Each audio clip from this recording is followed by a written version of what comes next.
So as we dive into the scripture and hear from the Samaritan woman in her own words today, I want to go back to what Jen shared a little bit ago about Lent. We are entering the season of Lent.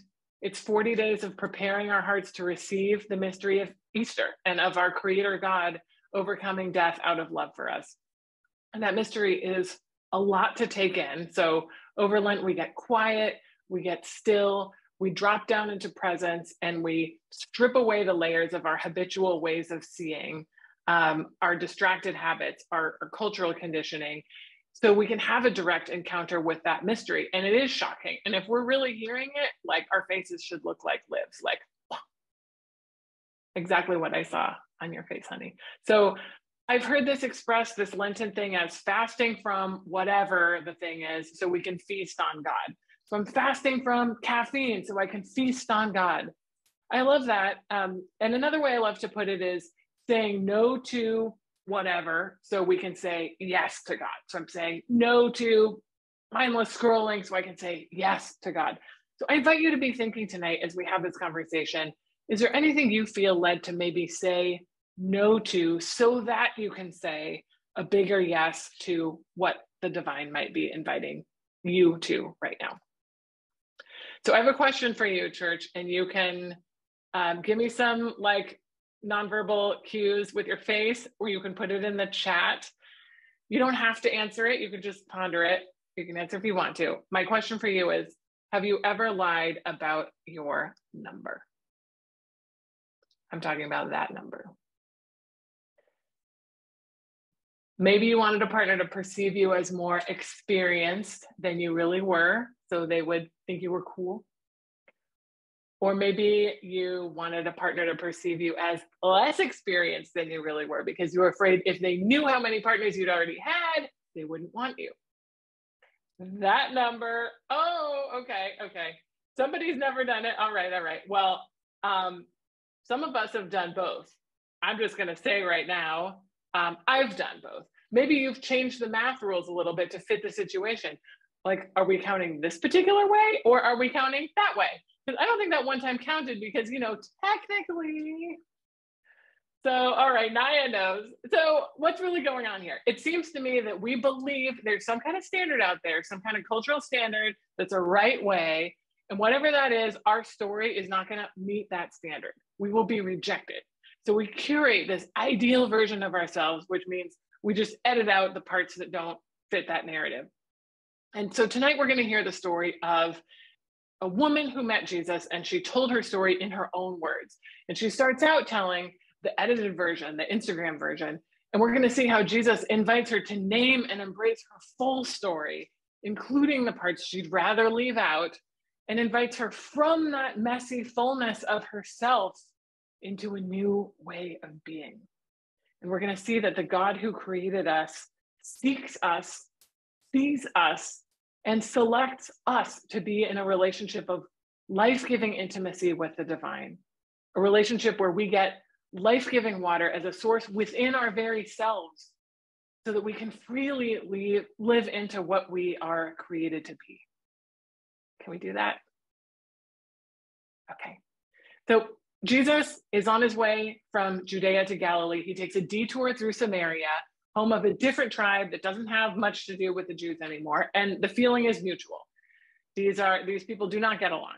Once upon a time, they shared common ancestors, but that was thousands of years ago now. And these days, they just despise each other. So Jesus is tired. He sits down by a well. And this is not just any well. This is the well where Jacob met Rachel. A well just like where Abraham met Sarah. This is a rom-com setting. It's a meet cute setting. Boy meets girl, patriarch meets virgin. Scholars call this a betrothal type scene. So anyone hearing this story knows where this one is going. Boy's going to ask for a drink of water, erotic symbol of femininity, symbol of life. And girl's going to say, sure, here you go. I give you my water. And now they're as good as betrothed. And the girl's going to run back to her village and she's going to tell everybody about the stranger.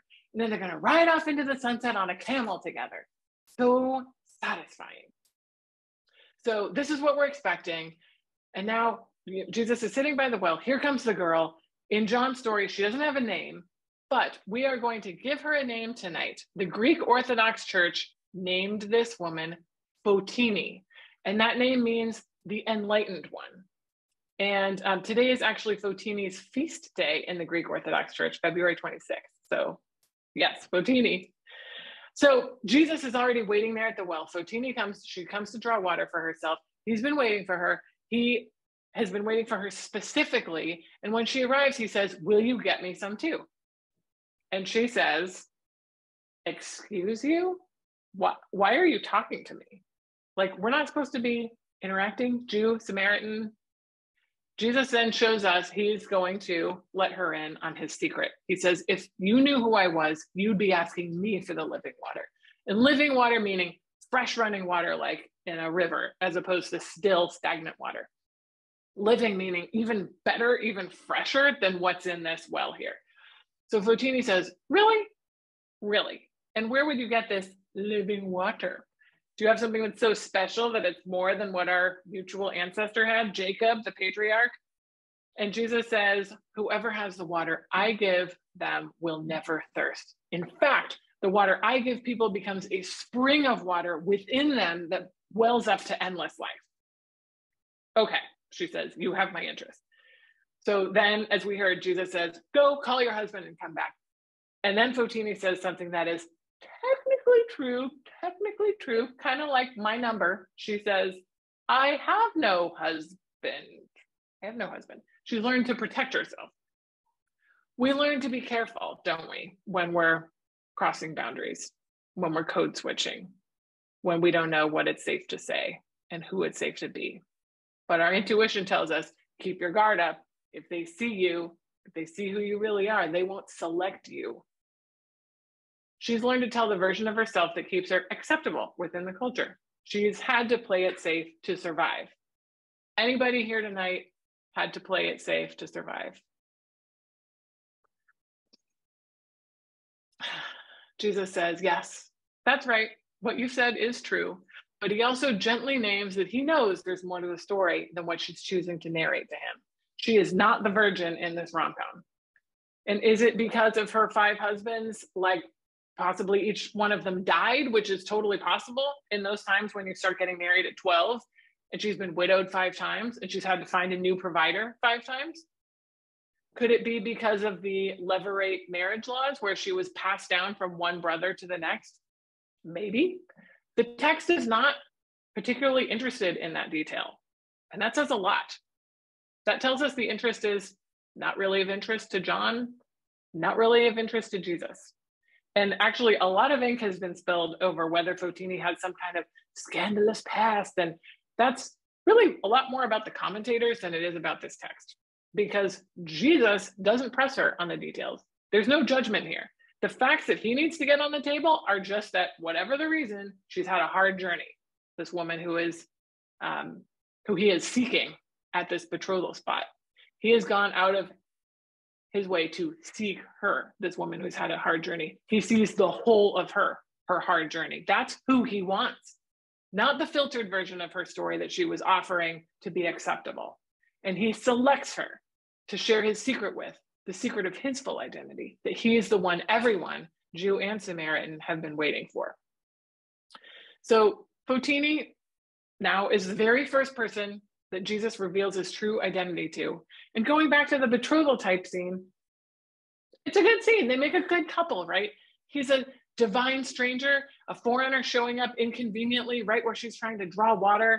And she's a bold, back-talking woman, a woman who's carrying a lot of history. They're 2 outsiders. They're breaking the rules. We've got a Jew and a Samaritan. They're not supposed to relate. We've got a man and a woman. They're not supposed to be talking. We've got human and divine. They're not supposed to mix on earth. And yet here we are in an ancient rom-com. So she sets down her water jar, and just like in an ancient rom-com, she runs back to town and she tells everybody. So Fotini becomes the first apostle in the Gospel of John. She's the first to know Jesus' full story of who he is. He is the creator of the universe, breaking into creation as the human one. And a few chapters later, Jesus says the words, "The truth will set you free." And this is what it looks like when a human when a woman is living in the truth, she knows that the fullness of who she is not to be rejected, but is sought by God, is seen by God, and is selected by God. And then set free in that knowledge and that acceptance of her full self, she sees his full self, his divinity, as well as his humanity. She then goes to set everybody else free, because you know a woman's freedom is contagious. The truth sets everybody free. Yes, yes. It turns out we don't have to narrate a cleaned up version of our story. We don't have to spill one more drop of our precious life energy on that anymore. Who was all that for? So the Pharisees would think we were okay. So the priests would think we were okay. Jesus is very clear in John's gospel that they're not insiders with him. In Jesus, God knows our story, and knowing our full story goes out of God's way to seek us and ask us, real us, will you share yourself with me? Will you give me a drink? Will you host me? God sees us, all of us, including the parts we hide from ourselves. And having sought us and seen us, God selects us to be in a betrothal relationship, like the ancient rom-coms, the closest kind of intimate union that two persons can be in. So this is the good news. We were stuck in our limitations, stuck in what they call sin, which means missing the mark, stuck trying to cut off parts of ourselves so we could look like somebody told us would make us acceptable, and narrating our stories to make them desirable or inoffensive to somebody, and presenting basically just a nice avatar of ourselves. And we were missing the invitation to be co-creators of Eden and image bearers of God. But in the person of Jesus, our loving creator took on a human identity and showed us that they loved us so much, they were willing to give their own life so we could be brought into intimacy and oneness with them. And hear this, Jesus did not do this for the slightly aspirational, cleaned up version of us that we pretend to be. He did not do this for our avatars. He did this for us, real us. We've been given the water of a different kind of life. And friends, the God who made us does not ask us to be different and better versions of ourselves. We don't need to wait until the weight on the scale actually is the same weight as the weight on a driver's license to be ready. We don't need to armor ourselves with our tidied up stories about who we are and what we've done. Jesus is seeking you now, the real you and the whole you. And Jesus sees the fullness of what you are and what you have been. And Jesus selects that you to be in life-giving covenant relationship with him. So as I close tonight, I want to bring us back to the theme of Lent and of shedding our layers, our patterns, so we can have a naked encounter with the holy. So I'm asking us to think about, what must you say no to in this season in order to say yes to the divine lover of your soul? I'm asking you, what is the musty well water you got to leave behind so you can feel the spring bubbling up inside you? What is the story you must stop telling about yourself? What is the jar you must leave behind so you can hear the truth about who you are and bring that back to the village? You see, we were protecting ourselves so we could fit in with the story of the culture, but we've been playing too small, because Christ seeks us, sees us, selects us for a larger purpose. We're being invited into a larger story, not the larger story of the culture, which always had too small a story about us. I'm talking about Creator's story, which is for the sake of all people everywhere and for the renewal of the good creation that we ourselves belong to. My prayer for us tonight is that we would know that we are sought as we are, seen as we are, and selected as we are. And may we live from the truth that Jesus reveals to us and gives us as the water that lives inside us now, the truth that sets us free. Amen.